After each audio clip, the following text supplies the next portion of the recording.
Assalamualaikum warahmatullahi wabarakatuh. Saya Putri Kusuma Dewi dengan NPM 18110900011 dari Pendidikan Fisika 5D. Nah, di sini saya akan menjelaskan cara menentukan ide bisnis. Buat teman-teman yang ingin memiliki bisnis atau suatu usaha, tapi bingung mau mulai dari mana, belum memiliki ide, nah simak 5 cara menentukan ide bisnis. Jadi, yang pertama itu melihat masalah yang sering dialami oleh orang lain. Yang kedua, bisnis bersifat aplikatif. Yang ketiga, itu belajar dari kesuksesan orang lain. Dan yang keempat itu mengikuti perkembangan tren. Serta yang terakhir, yang kelima, mencoba untuk melakukan hobi dan menjadikannya sebuah usaha. Langsung saja, yang pertama itu melihat masalah yang sering dialami oleh orang lain. Nah, memulai dengan melihat masalah yang sering kamu alamin atau orang sekitar yang kamu alamin. Jadi teman-teman bisa nih ngelihat masalah dalam kehidupan sehari-hari teman-teman yang alamin maupun orang-orang sekitar teman-teman yang alamin gitu. Nah, lewat peka dengan keadaan ini, teman-teman tuh bisa mengembangkan atau menentukan ide yang cocok untuk mencari solusi dari masalah tersebut. Nah, solusi tersebut bisa teman-teman jadikan sebagai ide bisnis nih. Misalnya, kebutuhan pokok seperti makanan dan minuman. Pasti semua orang itu kan pasti butuh banget nih ya, makan dan minum. Terutama saat ini nih, kan musim pandemi kayak gini. Nah, males kan mau masak, terus pengennya makanan udah praktis, tinggal makan tanpa harus keluar rumah untuk beli gitu. Nah, jadi teman-teman itu bisa menciptakan bisnis kuliner yang siap delivery. Jadi ini cocok banget. Lalu yang kedua, bisnis bersifat aplikatif. Nah, aplikatif di sini itu artinya mudah dijalankan. Supaya mudah kita cari bisnis yang sesuai dengan kemampuan kita. Nah, kemampuan yang kita punya itu juga mencakup modal. Jadi, modal di sini tidak harus berupa uang, tetapi bisa juga berupa pengetahuan, skill, dan kemampuan yang teman-teman punya. Misalnya teman-teman memiliki kemampuan dalam desain grafis. Kalian bisa nih nyiptain ide dari kemampuan yang kalian punya.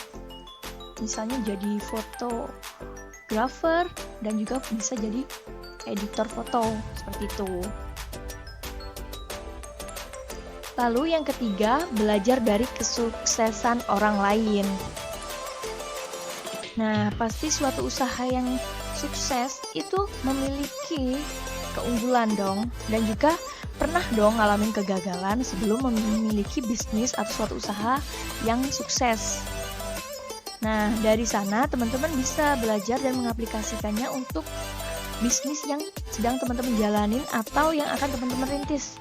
Jadi, amati, terus kalian tiru, terus modifikasi bisnis-bisnis ini agar menjadi bisnis yang jauh lebih baik lagi atau agar melahirkan sebuah bisnis baru. Nah, jadi teman-teman ini bisa sharing dengan orang-orang yang berpengalaman dalam berbisnis.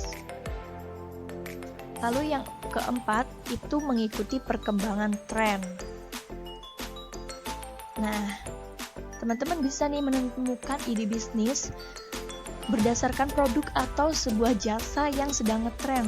Nah, jadi nggak ada salahnya dong dengan mengikuti perkembangan tren. Teman-teman bisa membuat bisnis tersebut berbeda dengan yang lainnya. Walaupun namaannya aja kan mengikuti perkembangan tren. Jadi nggak salah jika suatu saat tren itu akan berganti gitu. Jadi di sini kalian harus nyiptain bisnisnya itu yang beda dari yang lainnya, tetap dimodifikasi seperti itu. Lalu yang kelima itu mencoba untuk melakukannya itu berdasarkan hobi dan menjadikan bisnis. Nah, untuk suatu usaha yang dilakukan dari hobi tentunya kan pasti menyenangkan kan. Jadi teman-teman bisa melakukan analisis pasar nih terhadap hobi teman-teman. Apakah ada peluang yang bisa teman-teman raih dari hobi teman-teman. Nah, misalnya itu teman-teman hobinya memasak atau membuat kue.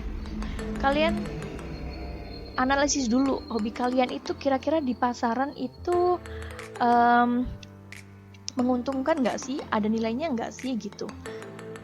Tentunya jika hobi kalian ini benar-benar ada peluangnya yang menjanjikan, maka nggak salah kalian bisa mengembangkan hobi kalian ini menjadi sebuah bisnis. Nah, selain itu, kalian pasti akan nyaman banget ngelakuin atau memiliki bisnis yang berdasarkan hobi. Gitu. Nah, itu saja teman-teman, 5 cara menentukan ide bisnis dari saya. Kurang lebihnya saya mohon maaf. Terima kasih. Saya ucapkan wassalamualaikum warahmatullahi wabarakatuh.